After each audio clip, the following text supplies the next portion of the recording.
welcome to the Flick and we are here for the grand finale. पिछले 29 दिन से हम आपको एंटरटेन कर रहे हैं अपने शो पे और प्री एंड पोस्ट मैच में हैं जो आपको सारे अपने एनालिसिस लेकर आ रहे हैं on the flick on 10 sports. और आज हम फाइनली उस मोड पर पहुंच गए हैं जहां पे we are looking at India versus South Africa. It doesn't get bigger and better than this and I am sure the stage is set because the two teams that deserve to be in the final are in the final. This is what we've been waiting for.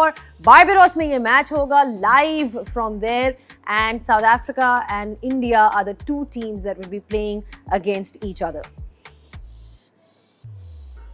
Alright, so lots at stake because South Africa तो आज तक T20 World Cup नहीं जीता.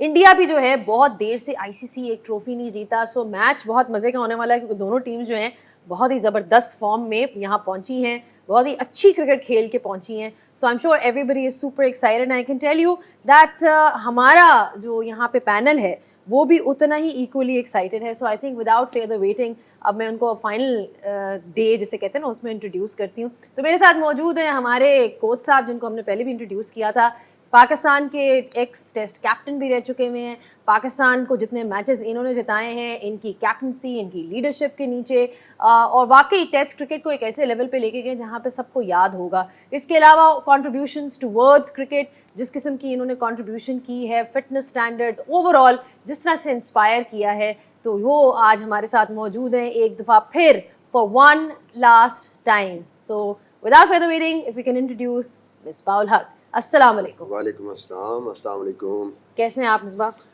मैं बिल्कुल ठीक हूँ. Looking forward for the final. Looking forward for the final. उनके साथ जो मौजूद हैं उन्होंने भी हमारा बड़ा अच्छा साथ दिया है इस पूरे थ्रू आउट दीज 29 डेज. बहुत हंसाया भी है, थोड़ा सा रुलाया भी है और प्रेडिक्शन गेम में. इसलिए जिस तरह से उन्होंने पाकिस्तान क्रिकेट को वो लेके चले हैं, still probably the fittest cricketer that we have in Pakistan cricket. इनकी फैट परसेंटेज जो है वो खुद ही बता सकते हैं. जो उस दिन उन्होंने बताई थी तो हमें बेहोश होने वाले थे after listening to the kind of fitness that he has till date. A complete utility cricketer, somebody who's contributed towards Pakistan cricket, still is contributing towards Pakistan cricket. और 2009 में जिस तरह से उन्होंने वर्ल्ड कप पाकिस्तान को अपनी कंट्रीब्यूशन से जिताया, आई थिंक वो कोई नहीं भूल सकता. So none other than Shoaib Malik. बहुत बहुत आपको इंट्रोडक्शन में इतना खूबसूरत सा दिया आज आखिरी, तो बहुत बहुत आपको मुबारक हो. आपने 29 दिन यहाँ पे हम सब के साथ गुजार लिए. अस्सलाम वालेकुम और thank you so much for a great introduction और मीन्स अ लॉट. और आपके साथ भी बहुत अच्छा लगा और लग रहा है ये शो करना और great job for all of you. In fact अब और जो उनके साथ जो मौजूद हैं वो उनको उन्होंने नाम दिया था ऑरेकल ऑफ क्रिकेट. तो that's for a very good reason क्योंकि उनकी प्रेडिक्शंस जो है ना काफ़ी वो सही जाती हैं वैसे भी. और मैं आपको ये बताती चलूँ कि हमारी जो प्रेडिक्शंस के वो बैज था, he was the one who won that badge in the end which was the winner वाला बैज. एंड इसके अलावा इनका एनालिसिस बड़ा स्पॉट ऑन होता है. इनकी कमेंट्री से जो लोग हैं वो लुत्फ़अंदोज़ होते हैं और जनरली जो है इनके वन लाइनर्स अगर आप लोग समझते हैं तो they are definitely worth listening to. So आज भी हम उनकी सब प्रेडिक्शंस हम सबसे लेंगे, उनसे भी लेंगे, ऑल्दो वो जीत चुके हैं, बट वो मैं बाद में जो है सारी चीज़ें डिस्कस करूंगी. So I think it's time to introduce none other than Bazid Khan. अस्सलाम वालेकुम. अस्सलाम वालेकुम. कैसे हैं आप बाजिद? आपकी इंट्रोडक्शन से मुझे ये पता चला कि फर्स्ट इंप्रेशन और लास्ट इंप्रेशन बीच वाला सब फारिग है. मतलब पहला और आखिरी दिन और बीच वाले दिन सब फारिग. नहीं, मैंने आपको कहा है आपने प्रेडिक्शन जीती है. नहीं, आपने जो हमें सबको इंट्रोडक्शन दिया है वो पहले दिन दी थी या आज दी है. उनके बीच में हमने बिल्कुल हमें आप वो बार रिपीट क्या करना. हाँ तो वही ना, तो पहला और आखिरी दिन ही होता है. बाकी अगर यही होता ना जैसे इंट्रो ऑफ द इनिंग्स. जैसे उस दिन मिसबा के लिए वो रखा था ना, थोड़ा लेट हो गए थे तो हम बीच में जो सारे दिन थे हमारे यहीं रख देते. भाई दुनिया का यही रूल है, जब आते हो दुनिया में तो जश्न होता है और जब जाते हो तो उस टाइम जो है ना खराज तहसीन पेश किया. ये तो बहुत शायराना हो गया. He's gone all philosophical. ये हम लोग यहाँ क्रिकेट का शो करने बैठे हुए हैं या बीच में आप एट योर ओन होते हो. असल में बहुत सब खुश हैं कि जी obviously we reach this point after a whole month long journey, but आज है final. Misbah, like honestly the stage is set for this all grand finale between India and South Africa. The two most deserving teams are there, but you know I want to ask you because you've been part of finals as well. We'll get into the nitty-gritties of the match, but final में खेलना, final का माहौल और उससे एक रात पहले वो जो नॉस्टैल्जिया है, वो जो मेमोरीज हैं, वो कैसी होती हैं when you're playing the final of a World Cup or a big event? बहुत बड़ा आई थिंक कि एक मौका होता है किसी भी प्लेयर के लिए, स्पेशली साउथ अफ्रीका के लिए बहुत बड़ा, क्योंकि वो पहली दफ़ा खेल रहे हैं। India somehow they are used to of that, क्योंकि उन्होंने जीता हुआ भी है, उन्होंने वर्ल्ड कप भी जीता हुआ है, उन्होंने 50 ओवर का वर्ल्ड कप भी जीता हुआ है, they been to the finals, last final भी हारे हैं, तो they are be used to of that. But I think कि बिल्कुल ही एक डिफरेंट किस्म की फीलिंग होती है, और थोड़ा सा एंजाइटी भी है, हर चीज़ है कि पता नहीं कल क्या होगा, कैसे जाएगा, so many things going on. As a player मैं बिल्कुल वो प्लेयर की उसकी बात करूँगा कि आपके जहन में कई दफ़ा पूरा मैच जो है वो चल रहा होता है कि अच्छा यूँ होगा, ये प्लानिंग जो होती है, और वो कई दफ़ा आपका दिमाग जो है वो ओवर जो है वो काम कर रहा होता है, और इसी वजह से आप सो भी नहीं सकते, आपको उस तरीके से रेस्टलेस भी होते हैं। But that is part of the deal, you are playing the final, and obviously I think जो इसको बेहतर अंदाज में डील करता है, इसको बेहतर तरीके से लेता है, पॉजिटिव एनर्जी लेके जाता है फाइनल में, बॉडी लैंग्वेज जिसकी डिफरेंट होती है, उसके मेरे ख्याल में सक्सेसफुल होने के ज़्यादा चांसेस होते हैं। तो मैं जो हम 2009 का फ़ाइनल खेले थे उसमें और 2007 के फ़ाइनल में अगर डिफरेंस देखूं, समहाउ कॉन्फिडेंट हम दोनों में थे, लेकिन वो एक 9 में एक फ़ील ऐसी थी, जब हम सेमीफाइनल में पहुंचे हैं तो एक ऐसी फील थी कि बस वो जो बाज़ेते ने उस दिन बात की ना कि सब ने, क्योंकि वो जिस तरीके से हम गए थे ना, 7 में हम बहुत अच्छा खेले थे और हमने ऑलमोस्ट जो है सारी टीमों को बड़े आराम से हम जीतते गए मैचेस, लेकिन 9 में जिस तरीके से पहुंचे थे तो we were so confident. Hopefully आज देखते हैं कौन सी टीम इस फील के साथ जाती है। अगर साउथ अफ्रीका की ये फील हुई तो then there will be a game, but overall देखें तो मुझे लगता है थोड़ा सा एडवांटेज जो बेहतर टीम का है या कम्बिनेशन का है वो इंडिया की तरफ है। ठीक है, बट अभी तक अगर हम एक नज़र डालें कि T20 वर्ल्ड कप विनर्स कौन रहे हैं in the past, you can see के साउथ अफ्रीका का नाम यहाँ पे मौजूद नहीं है, इंडिया का नाम ज़रूर है, क्योंकि जो 2007 में होता है वो इंडिया ने जीता था, उसका अगला जो है वो पाकिस्तान ने जीता था। And then you had all these teams, England winning twice, फिर वेस्ट इंडीज़ ने भी 2 दफ़ा जीता, एक दफ़ा श्रीलंका ने जीता, एक दफ़ा ऑस्ट्रेलिया ने जीता 2021 वाला। So all these teams have one, but south Africa is the only team that has not actually one a T20 World Cup so far, so the stakes are high for them, and I'm sure कि उनके भी बड़े mixed emotions चल रहे होंगे जब आप इस किस्म के मैच में आके खेलते हो। Shoaib, how did you wake up on the final of a T20 World Cup? कैसे उठते थे, क्या सोचते थे, पॉजिटिव एनर्जी थी, नर्वस थे, बटरफ्लाइज थी, क्या था?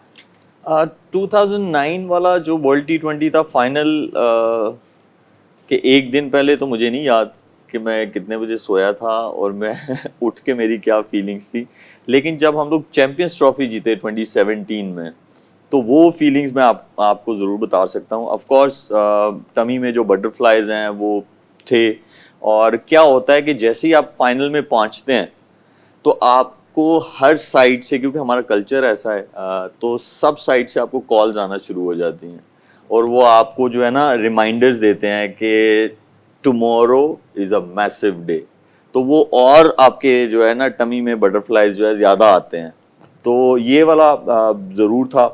और दूसरा जो अभी मिसबा भाई ने बोला कि वो एक फीलिंग्स आ जाती हैं आपके अंदर, तो मैं जब सोया चैम्पियंस ट्रॉफी 2017 के फाइनल से पहले अ नाइट बिफोर, तो जब मैं उठा तो एक साइन आता है आपको, I don't know how to describe that sign, but वो ऐसा था कि that we have already won it, right. तो वो ऐसी फीलिंग्स थी कि वो आपके अंदर ना पूरी पिक्चर चल रही होती है कि अच्छा ये होगा ये होगा ये होगा। तो जब वो फाइनल ख़त्म हुआ तो जो मैं सुबह उठा था फाइनल वाले दिन, जो फीलिंग्स थी वो मुझे सेम रिमाइंडर्स आए जब हम लोग मैच जीत गए उस दिन। तो ये था कि ग्रेट फीलिंग्स, और वो ऐसी फीलिंग्स है कि आप वर्ड्स में डिस्क्राइब भी नहीं कर सकते। but sitting here I can feel for Indian players and South African players के उनके अंदर क्या चल रहा होगा. मतलब आपको ऑब्वियसली एक बहुत ही मिक्स्ड से इमोशंस चल रहे थे बाज़ार इसमें. Like is it a case that you know you is nervous energy a good thing और इज इट समथिंग कि जी आप अपने माइंड को बिल्कुल शट डाउन कर लो और इस चीज़ के बारे में सोचो ही ना और बस आके मैच कर लो. I mean it's very hard to figure out what the correct approach is. देखिए, अगर नर्वस ना हो तो फिर आपसे परफॉर्मेंस नहीं होती. वो घोड़ा वही जीतता है जो रेस से पहले थोड़ा शेक कर रहा हो. तो नर्वस एनर्जी तो होनी पड़ती है. अगर वो नहीं है तो फिर यू डोंट केयर, तो फिर आप परफॉर्म नहीं दे. कोई भी जिससे भी आप बात करें, मिसबा से बात करें, मलिक से बात करें, किसी बड़े जो जिस प्लेयर से भी एनी स्पोर्ट में आप बात करें तो वो ये नहीं कहेगा कि मैच से पहले मैं बिल्कुल कुछ भी नहीं था. नर्वस एनर्जी के बगैर तो फिर आप परफॉर्मेंस, वो एड्रेनलिन, वो परफॉर्मेंस आ ही नहीं सकती. वो बैलेंस बहुत इंपॉर्टेंट है. To stay in the moment, वो बहुत बहुत बड़ा काम है. अगर आप उस मोमेंट से हट जाओ, अभी भी मतलब फेडरर का आपने शायद आजकल वो चल रहा है, अगर आपने सुना हो, उसने कहा कि हम ज़्यादा पॉइंट्स हारते हैं, कुछ ही पॉइंट्स जीतते हैं, लेकिन जब वो पॉइंट खेल रहे होते हैं तो वही पॉइंट होता है. हार गए तो it was only a point. तो वो मोमेंट में रहना बहुत ज़रूरी. वो इतना बड़ा चैंपियन, वो मोमेंट में, जो वो मोमेंट में रहेगा वही जीतेगा. अगर आप ये सोचने लग जाओगे यार अभी मैं आउट हो जाए या अभी स्टेज क्या है, क्या व्हाट इज़ एट स्टेक, तो फिर तो मुश्किल हो जाता है. तो वो जो ग्रेट प्लेयर्स हैं, जो सबसे बड़े स्टेज पर परफॉर्म करते हैं, उनको वो कंट्रोल या भूर हाथ से होता है. भूर कम्प्लीटली तो नहीं होता, लेकिन वो किसी हद तक वो कर सकते हैं कि नहीं यार ये अभी जो मोमेंट है ये जीतना है. और इसीलिए जो है आप जब बैटिंग के लिए बैठे होते हैं ना, स्पेशली बैट्समैन हो, क्योंकि वहाँ बैट्समैन है, जब आप बाहर बैठे होते हैं ना तो आपकी हालत पतली होती है. जैसा मर्जी मैच हो, जितना बड़ा मैच होता जाएगा उतनी हालत बुरी होगी कि आप उठ के कभी कॉफ़ी पी रहे होंगे या किसी की रूटीन होगी, कोई वॉशरूम जा रहा होगा. That is normal. आपको ऐसे लगता है कि पता नहीं अंदर जाके क्या आना. But the moment you basically step in, जाके आप एक बॉल खेलते हो, वो सारा कुछ ख़त्म हो जाता है. फिर वो जो मोमेंट वाली बात कर रहा है ना, then you basically start living in that moment कि बॉल आ रहा है, इस पे मैंने फोकस करना है, फिर अगले बॉल पे फोकस करना है. ऑटोमेटिकली आपका ध्यान हर तरफ से हट जाता है. बाहर बैठे हुए आप ये सारी चीज़ें सोच रहे होते हैं, पता नहीं अंदर जाके क्या होगा, अंदर ना आ जाए गेंद, बाउंसर होगा, आउट स्विंग होगा, अच्छा स्पिन ना हो जाए, स्पिनर आउट हो गया, वर्ल्ड कप है, ये सारी चीज़ें. But the moment you go in, वो ख़त्म हो जाता. तो हम तो शुक्र पढ़ते थे, मैं तो इसी तरह होता था, ये भी होता कि जल्दी अंदर चले जाए, जितनी देर बाहर है ना तो वो वेट जो होता है आपकी ना, वो बड़ा एनर्जी जो है मुश्किल वो आप बिल्कुल. अच्छा, ये पता है जो मिसबा भाई बात कर रहे हैं, ये ज्यादा किन लोगों के साथ होता है? जो पुराने खेलने वाले होते हैं, क्योंकि एक्सपेक्टेशंस हाई होती हैं. और जो यंगस्टर्स होते हैं उनको पता नहीं उनकी कैसी फीलिंग्स होंगी. आई एम श्योर बटरफ्लाईज जरूर होंगे, लेकिन जितनी कम समझ हो उतना मुझे लगता है कि उस प्रेशर के साथ डील करना आसान हो जाता है. क्योंकि जैसे ही आपके स्टेक्स ऊपर जाते हैं आप जब एज ए इंडिविजुअल, तो फिर जो है ना, फिर आप हर पिक्चर आपके सामने चल रही होती है. ठीक है, समझ आ गई. पिक्चर आपने बात की, पिक्चर सामने चल रही थी, तो हम भी आपके सामने एक पिक्चर प्ले करते हैं 2009 वाली, जो कि पाकिस्तान जब फाइनल जीता था 2009 में against Sri Lanka. I think those moments were epic and you know it was a sort of a defining moment in Pakistan's T20 World Cup history. तो आज आपने उसकी सारी कमेंट्री तो सुनी होगी, आई am sure everybody remembers that. पर आज हमने शुएब से कहा है कि वो जो है ना, वो उन विजुअल्स को अपने अंदाज में डिस्क्राइब करे. आपका future career. My future career I haven't decided yet, still playing cricket. ये वो था कि लास्ट एक रन चाहिए था, विनिंग रन. मलिंगा उन्होंने बॉल किया, the ball went in between back foot point and covers and we have won the world T20. और मैं उस वक्त जो था, आई वॉज थिंकिंग कि जिस तरह शाहिद अफरीदी जो थे, लाला, उन्होंने through out the world cup ऐसी परफॉर्मेंसेस थी कि मैं चाहता था कि विनिंग रन वो ही जो है ऐसे बंदे के उससे आना चाहिए. And I was very happy. और ये वो वाले मोमेंट्स है कि we are in 2024 and this happened in 2009, so it's been almost 15 years. So 15 years भी it feels like कि अभी भी हम लोग उसी मोमेंट में हैं. तो ये ऐसी फीलिंग्स हैं कि ये रेस्ट ऑफ योर लाइफ जो है वो आपके साथ रहती हैं। और क्राउड कितना सपोर्ट कर रहा था इंग्लैंड में हो और क्राउड तो वहाँ पे जो है वो बहुत आता है और बहुत सपोर्ट करते हैं। और मज़े की बात यह है कि जिन 2 ट्रॉफीज़ का मैं हिस्सा हूँ वो दोनों ट्रॉफीज़ जो हैं वो इंग्लैंड में ही आई हैं। एक लॉर्ड्स में आई थी ये 2009 वाली और एक ओवल, लेकिन दोनों जो ग्राउंड्स हैं वो लंदन में। और सो आपको ग्रेट पता ना मेमोरीज। ज़ैनब 2009 का ये क्राउड का बार बार क्यों मेंशन करती है पता? हाँ जी, क्योंकि वहाँ थी मैं वहाँ पे थी। इसीलिए I हर was a एक इनकी और मिसबा भाई की स्टोरी भी है सेमीफाइनल वाली। वो बता ही नहीं। मैंने एक सवाल पूछा था इनसे जिसका इन्होंने बताया था फवाद आलम वाली बात हो रही है। I remember that categorically, but it's just happy memories, and I remember being so happy. Like I think as a fan, we were all overjoyed. I mean, the kind of achievement it was.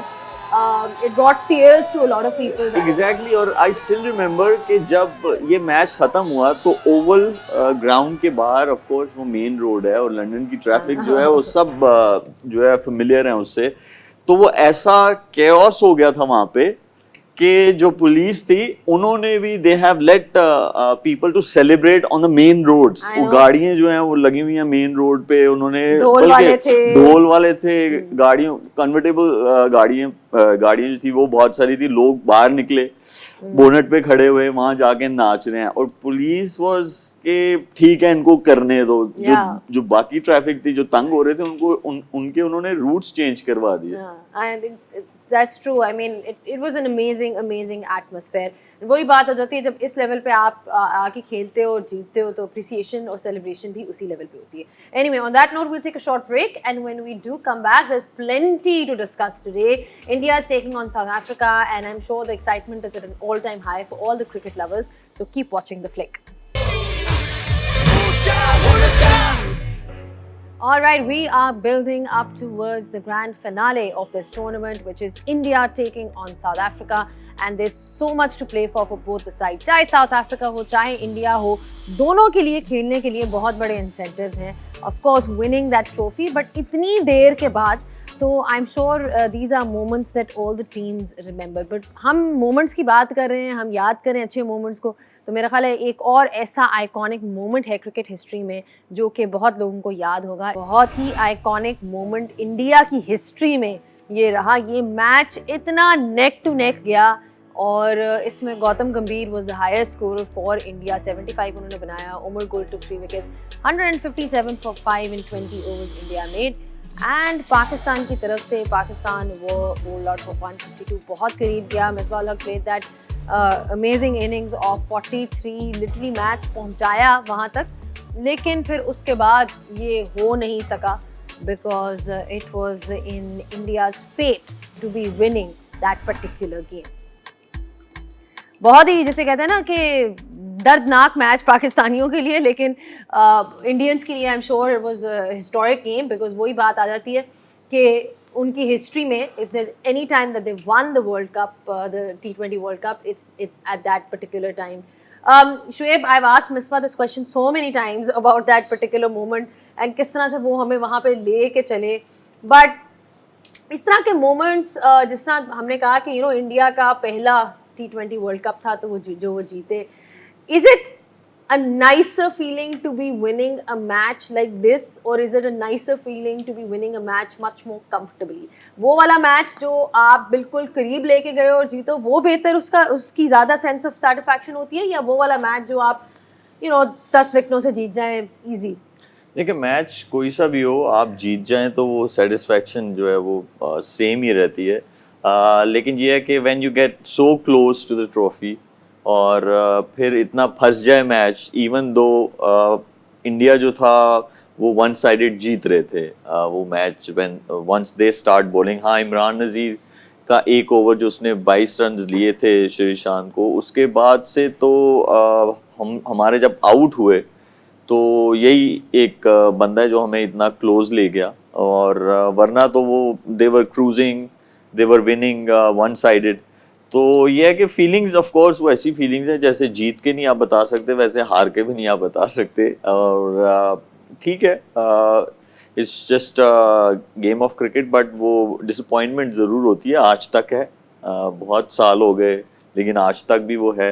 लेकिन ये है कि वो they played better and they held there nerves specially in the crunch situation, तो इसलिए वो जीते। ठीक है, ये तो ऑब्वियसली बात होगी उस तरह से, बट ओके, ये आई डोंट नो ये कहाँ से आवाज आ रही है, where are we hearing this weird laughter from? मुझे प्लीज ये बताएं कि ये कहाँ से आवाज आ रही है, ये यहाँ से आवाज आ रही है? ऑल राइट, सो ये आप कौन है? मिस्टर नाराज। ओ लेकिन आप नाराज क्यों हैं? 2000 वर्ल्ड कप अब इतनी देर होगी उसको, किससे नाराज हैं? बाजिद से? बाजिद ने तो वो मैच खेला भी नहीं था, तो बाजिद से क्यों? आपको क्या चाहिए? आपको चाहिए क्या? प्रेडिक्शंस का बदला। ऑल राइट, तो इसका क्या मतलब, इसका जवाब क्या है? कहाँ पे चाहिए प्रेडिक्शंस आपको? कौन सी प्रेडिक्शंस? ऑल राइट, 2024 की वर्ल्ड कप फाइनल की प्रेडिक्शंस। राइट, ये मैं आपको बताती चलूँ कि ये एक सरप्राइज है हमारे गेस्ट के लिए। बताएं जी, क्या जवाब है? क्या जवाब है? इसका जवाब क्या है? हमें क्या मिलेगा?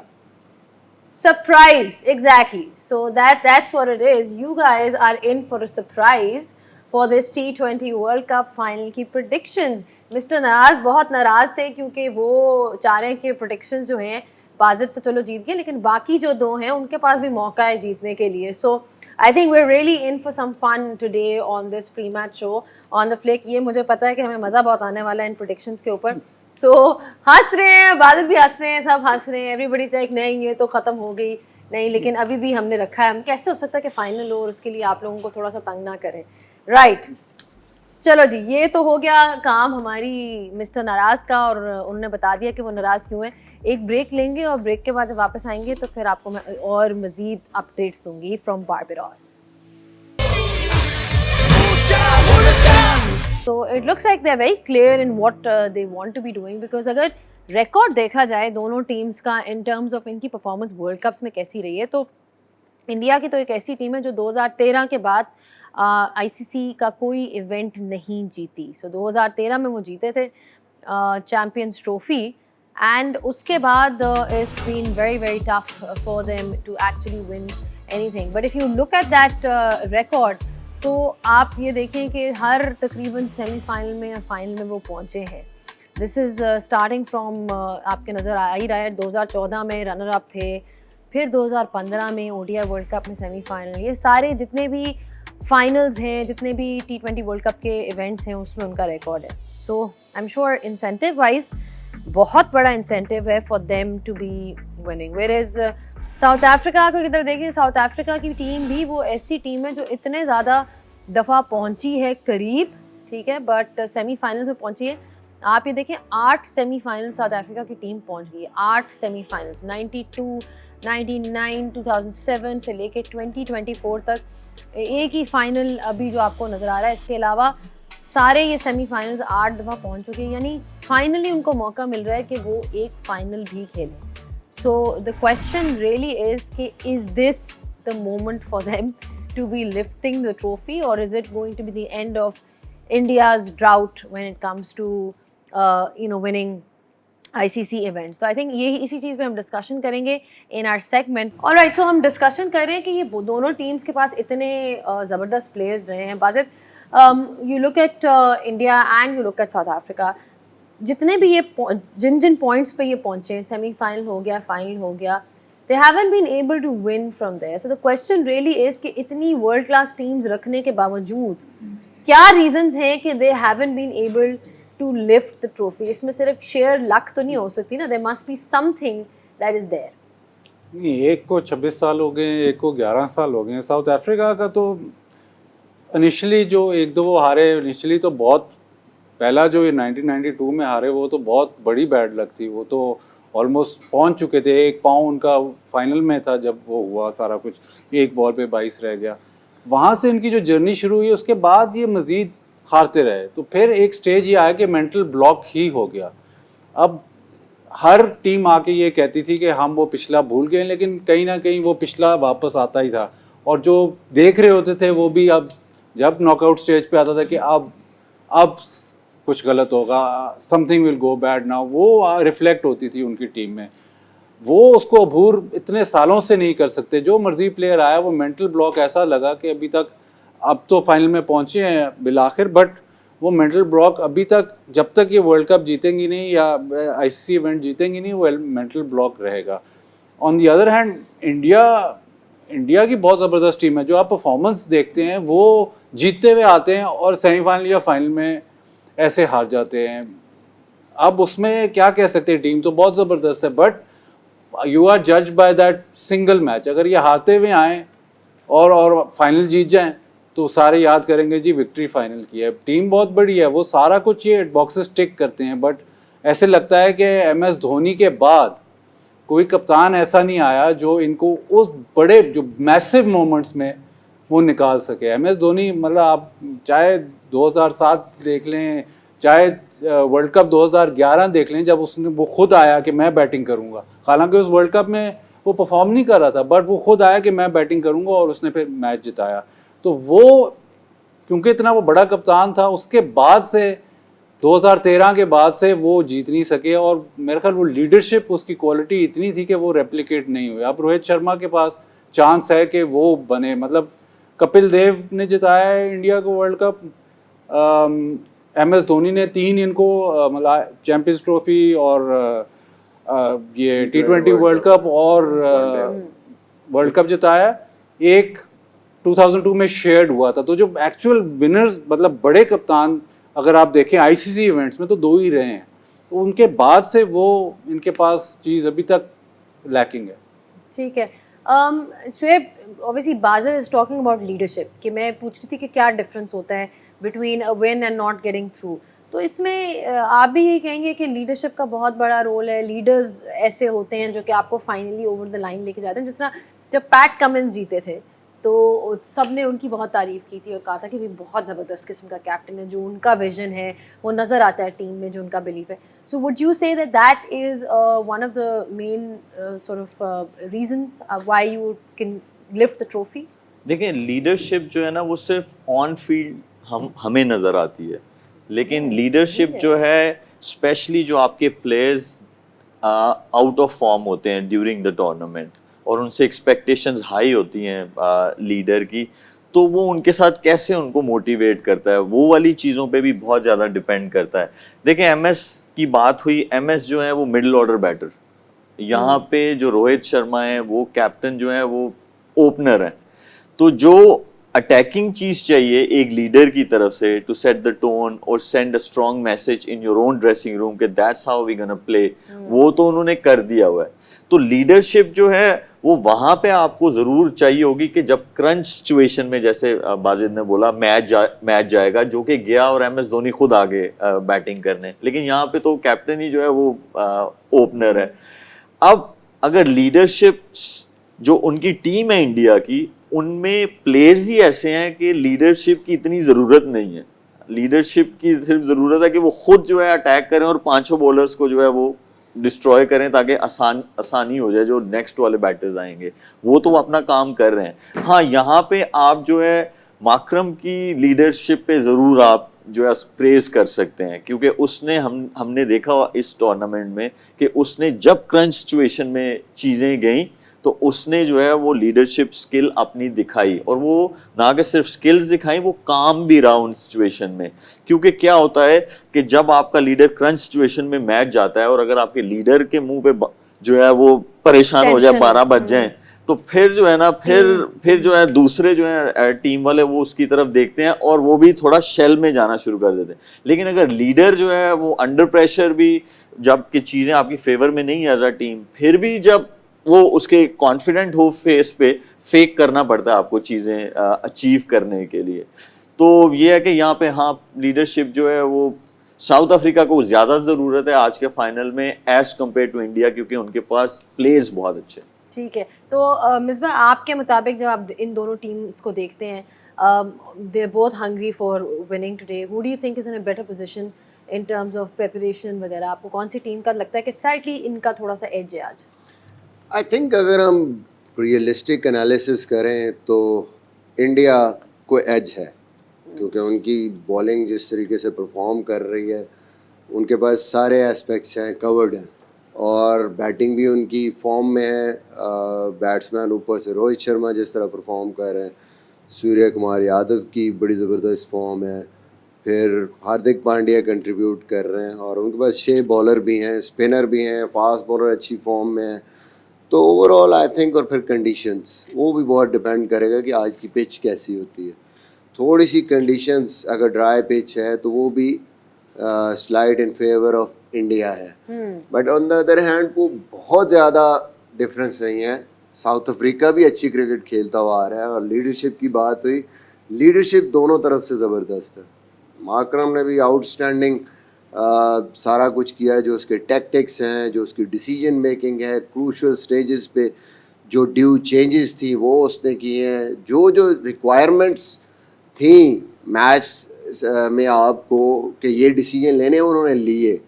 समहाउ पहले साउथ अफ्रीका वो डिसीजंस करते हुए अंडर प्रेशर गलतियां करता था, राइट। इस टाइम उन्होंने ये ठीक किया। और दूसरी तरफ रोहित शर्मा, जो उन्होंने प्रीवियसली मिस्टेक्स किए थे सेमीफाइनल्स में, वर्ल्ड कप्स में, वो उनको चेंज करके आए हैं, माइंडसेट चेंज करके आए हैं, और tactically he is very strong. So बड़ा एक ज़बरदस्त किस्म का जो है दोनों का आपस में मुकाबला है। ठीक है, लीडरशिप दोनों की जो है वाकई बहुत ज़बरदस्त है, and that's why this contest is much weighted, because दोनों टीम्स जो हैं, टीम्स भी अच्छी हैं, और दोनों के जो लीडर्स हैं, जिस तरह से उन्होंने टीम को कैरी किया है, वो भी बहुत ज़बरदस्त है। So that was our wrap up. Alright, so building up towards India versus South Africa, and मैं ये बताती चलूँ कि हम अब एक छोटी सी ब्रेक